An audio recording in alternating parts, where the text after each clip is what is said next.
The motivation theory that most resonates with me is Herzberg's two-factor theory.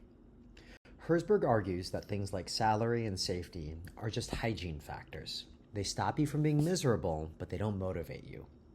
True drive comes from motivators such as achievement, the work itself, or growth. The problem is that you can't measure growth like you measure a paycheck. It's ephemeral. Motivation is like fitness. It's an ongoing process that must be consistently tended. Progressive overload is a common strength training tactic. It means to consistently add small amounts of weight each time you successfully complete a lift. Rapidly over time, the incremental addition of weight adds up to a substantial change. This is a video of me taken last year squatting 315 pounds. I did not get there overnight, but through consistent progressive overload, I was able to squat twice my body weight.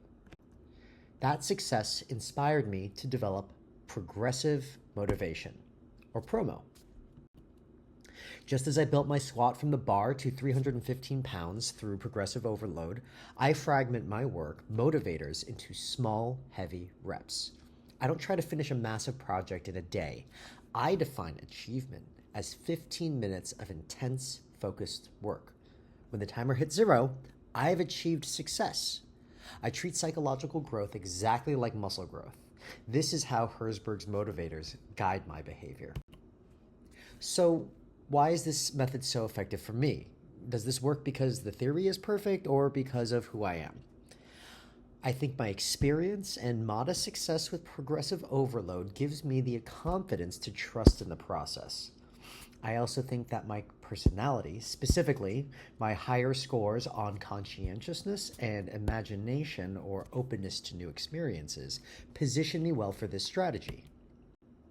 That's because progressive motivation requires self-discipline, responsibility, and an openness to new experiences, which are subtraits of conscientiousness and imagination or openness to experience. Does progressive motivation scale to the level of an organization's culture? It depends on the personality. Shine's work on the 3 different work cultures are a good starting point.